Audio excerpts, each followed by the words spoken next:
ప్రభు పేరట అందరికీ వందనాలు. ఈరోజు నా సాక్ష్యం చెప్పాలనుకుంటున్నాను. నా పేరు మేరీ జోన్స్. మా తండ్రి పేరు విశ్వాసరావు, మా అమ్మగారి పేరు శాంతకుమారి. నేను భక్తి కలిగిన క్రైస్తవ కుటుంబంలో జన్మించాను. నా తల్లిదండ్రులు ఇద్దరు కూడా దేవుని సేవలో చేస్తూ ఉండగా నేను జన్మించాను. తల్లి గర్భంలో రూపింపబడక ముందే దేవుడు నన్ను ఏర్పాటు చేసుకున్నాడు.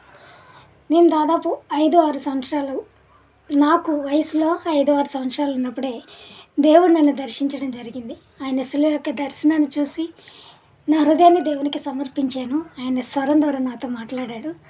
ఆయన స్వరాన్ని నేను విన్నాను. నాటి నుండి క్రీస్తు సాక్షిగా నిలబడడానికి దేవుడు కృప చూపించాడు. నేను టీనేజ్ వయసులోకి ఎంటర్ అవుతుండగానే నా తండ్రి మరణించాడు. అప్పటి నుండి నా భక్తి జీవితం అనేది నాకు నేనుగా క్రీస్తుపై ఎక్కువగా ఆధారపడటం అనేది జరిగింది. తర్వాత కాలక్రమేణా ఒకరి తర్వాత ఒకరు, మా అమ్మగారు చనిపోయారు, మా అక్క చనిపోయారు, ఇంకా తర్వాత 2 అక్కలు కూడా చనిపోయారు. కానీ క్రీస్తు మాత్రం నన్ను విడవలేదు. ఎందుకంటే ఆయన నమ్ముకున్న వారిని ఆయన ఎన్నడూ కూడా సిగ్గుపరచబడడు. అదే రీతిగా నాకు హెల్త్ ఇష్యూస్ కూడా వచ్చినాయి.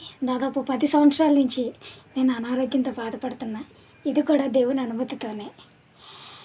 ఆయన అనుమతితోనే నేను ఈ శ్రమను అనుభవిస్తున్నప్పుడు ఆ శిలువ శ్రమలో ఉన్న త్యాగం ఏంటో నాకు అర్థమైంది. ఆయన క్షమాపణ విలువేంటో అర్థమైంది. ఆయన రక్షణానందం ఏంటో అర్థమైంది. ఇప్పుడు నాకున్న ఆశలు ఏంటంటే ఆయన చిత్తాన్ని నెరవేర్చడమే, ఆయన ప్రేమను చాటి చెప్పడమే. నేను మారుమనసు పొందిన తర్వాత ఆయన బహుమానం కోసం సేవ చేయాలని అనుకున్నాను. కానీ ఇప్పుడైతే ఆయన నాకు ఇచ్చిన రక్షణను బట్టి ఆయన ప్రేమను ప్రతి ఒక్కరు తెలుసుకోవాలని మాత్రమే సేవ చేస్తున్నాను. ఆయన నాకుంటే చాలు. ఆయన దగ్గర నుంచి నాకు ఏ బహుమానం రాకపోయినా పర్వాలేదు, కానీ ఆయన నాతో ఉన్నాడు. ఆయన నాకు కలుగజేసిన రక్షణను ప్రతి ఒక్కరూ తెలుసుకుని ఆ ప్రేమ యొక్క రుచిని, లోతును ప్రతి ఒక్కరూ అనుభవించాలని నా కోరిక. Thank you.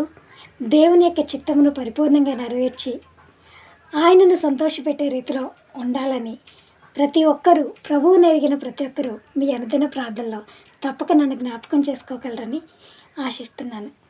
ప్రతి ఒక్కరూ దయచేసి నా కొరకు ప్రార్థించండి. ఇదే నా ప్రార్థన విన్నపం. Thank you one and all.